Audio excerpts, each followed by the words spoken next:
अस्सलाम वालेकुम। How are you all. आज मैथमेटिक्स का फर्स्ट लेक्चर है हमारा। फर्स्ट लेक्चर में आज हम पढ़ेंगे उसका first unit number 1, determinants and matrices. Matrices and determinants. अब मैट्रिसेस सबसे पहली जो चीज़ है यहाँ पर समझने वाली, क्योंकि चैप्टर को पढ़ने के लिए सबसे पहले उसके नाम का जो इंट्रोडक्शन है हमें पता हो कि ये मैट्रिसेस क्या हैं और इसके डिटर्मिनेंट से क्या मुराद है। तो आप लोग पेज नंबर 2 पर देखें। पेज नंबर 2 पर इसकी डेफिनेशन है। Definition matrices. सबसे पहले आपने ये देखना है कि मैट्रिसेस जो है वो इसका आइडिया किसने दिया था। तो मैट्रिसेस का आइडिया ऑर्थर कैले ने दिया, जो कि एक इंग्लिश मैथमेटिशियन थे, और इनको थ्योरी ऑफ मैट्रिसेस इन 1858 में इन्होंने अपनी थ्योरी बताई थी 1858 में। ठीक है, ये सिर्फ आपके लिए इंफॉर्मेटिव है, ऑब्जेक्टिव के लिए है, बाकी इसमें कोई ख़ास बात नहीं है। डेफिनेशन है मैट्रिक्स अ रेक्टेंगुलर अरे और a formation of a collection of real numbers. अब रेक्टेंगुलर अरे का क्या मतलब है। रेक्टेंगुलर अरे होता है एक ऐसी अरेंजमेंट, रेक्टेंगल्स का आपने रेक्टेंगल पढ़ी हुई है छोटी क्लासेस में, जिसमें हम शेप्स में पढ़ते थे, उसमें कि रेक्टेंगल क्या होती है। ये एक रेक्टेंगल है जिसमें इस तरह की इसकी कुछ शेप होती है। तो इसको मैट्रिक्स की डेफिनेशन के लिए रेक्टेंगुलर अरे इस लिए यूज़ हुआ है क्योंकि उसके नंबर्स जो लिखे होंगे वो भी आपकी इसी अरेंजमेंट में लिखे जाते हैं जिसमें ये रेक्टेंगल बनी होती है। इसलिए हमने इसको इससे रिलेट किया है कि रेक्टेंगुलर अरे ऑफ नंबर्स की रेक्टेंगुलर अरेंजमेंट या फिर collection of number in a rectangular way is called matrix. ठीक है। अब इसके जितने भी अंदर नंबर्स पाए जाएंगे ये इसकी एलिमेंट्स कहलाएंगे या फिर एंट्रीज भी कहा जाता है इसको। उसके बाद ये इस मैट्रिक्स को डिनोट करने के लिए कैपिटल लेटर्स से हम डिनोट करते हैं, जैसे ए, बी, जी। अब कोई सा भी नंबर इसको डिनोट करने के लिए कोई सा भी लेटर जो है यूज़ कर सकते हैं। सेकंड चीज़, एक मैट्रिक्स में रोज़ और कॉलम्स क्या होते हैं, रोज़ एंड कॉलम्स। ये एक मैट्रिक्स है। मैट्रिक्स में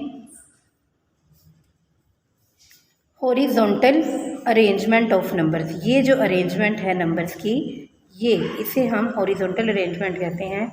ये कहलाएगी इसकी रो, और vertical arrangement of numbers is called column. ठीक है, तो रोज़ को हम आर और कॉलम्स को हम सी भी लिख सकते हैं। रोज़ हॉरिजॉन्टल। अब आपकी इसकी डेफिनेशन इस तरह से लिखेंगे, दी horizontal arrangement of numbers, the horizontal arrangement of numbers is called row and the vertical arrangement of number is called the column। ठीक है, यहाँ से 3 डेफिनेशंस आपकी क्लियर हो गई। नेक्स्ट आप देखें पेज नंबर 3 पर, order of A matrix. Matrix का ऑर्डर क्या है, यानी मैट्रिक्स का मर्तबा। अब वो क्या है, the number of rose and columns in A matrix specifies it's order. किसी भी मैट्रिक्स में कालम में उसका मक्ता निकालने के लिए उर्दू मीडियम बच्चों के लिए मक्ता लफ्ज़ यूज़ किया जाएगा। उसके लिए हम यूज़ करते हैं नंबर ऑफ़ रोज़, यानी किसी भी मैट्रिक्स में यानी कालम में जितनी उसकी कितारों की तादाद है उतनी ही उसकी कॉलमों की तादाद, यानी कितारों की तादाद और कॉलमों की तादाद को हम उसका ऑर्डर कहेंगे। जैसे यहाँ तक इसकी डेफिनेशन है। उसके बाद ये इसकी एग्जांपल है, इफ़ अ मैट्रिक्स एम, कोई मैट्रिक्स है जिसका नाम एम है, उसमें एम रोज़ हैं, रोज़ यानी रोज़ की तादाद है, और वो तादाद हमें नहीं पता कितनी है इसलिए हमने एम कह दिया।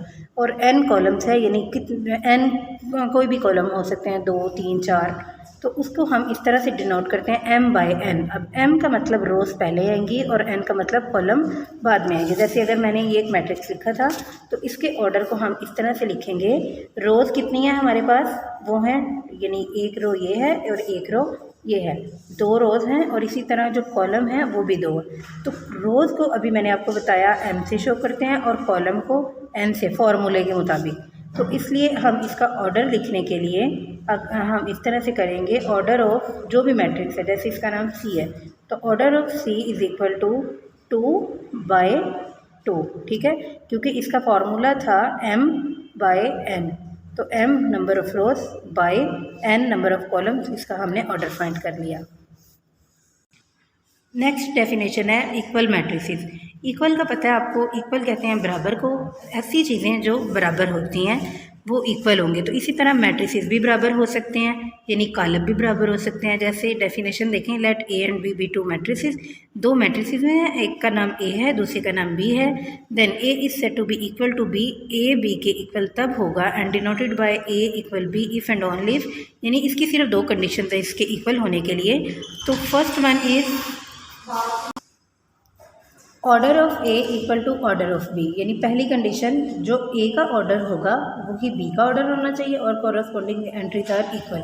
अब देखें यहाँ पे ऑर्डर का तो आपको समझ आ गई कि जैसे अगर एक मैट्रिक्स एम है, उसका ऑर्डर है 1 2 3 4, ये इसका ऑर्डर है, और दूसरा मैट्रिक्स एन और उसका ऑर्डर भी इसी तरह से है। तो इसका ऑर्डर क्या है, 2 रोज़, यानी ये जो हॉरिजॉन्टल अरेंजमेंट्स हैं ये 2 हैं, यानी 2 रोज़ हैं, और कॉलम कितने हैं 1 2 3 कॉलम। तो इसका इस तरह से बनेगा एंड 2/3, और इसका भी यही ऑर्डर है। तो पहली कंडीशन ये सेटिस्फाई कर रहा है कि इसकी जो ऑर्डर है वो दोनों का सेम आ रहा है। लेकिन अब इसकी हमने देखना है कि इसका सेकंड कंडीशन ये सेटिस्फाई हो रही है। सेकंड कंडीशन है the corresponding entries are equal. अब कोरस्पॉन्डिंग एंट्रीज के कौन सी एंट्रीज हैं, आमने सामने की एंट्रीज। देखें इस मैट्रिक्स का जो पहली एंट्री है वो दूसरे मैट्रिक्स की पहली ही एंट्री के बराबर होनी चाहिए, सेकंड एंट्री सेकंड के बराबर, third one is equal to third and so on. ठीक है, इसी तरह हर एंट्री एक दूसरे के बराबर होगी तो ये हमारे पास कहलाएंगे इक्वल मैट्रिसेस। ठीक है, दोनों कंडीशंस अगर सेटिस्फाई कर रही हैं तो वो इक्वल मैट्रिसेस होंगे, अदरवाइज वो इक्वल नहीं होंगे। Next exercise 1.1 question number 1, find the order of the following matrices. अब हमने इस मैट्रिक्स का ऑर्डर फाइंड करना है। तो ऑर्डर फाइंड करने का अभी मैंने आपको मेथड बताया है कि किस तरह से हम किसी भी मैट्रिक्स का ऑर्डर फाइंड कर सकते हैं।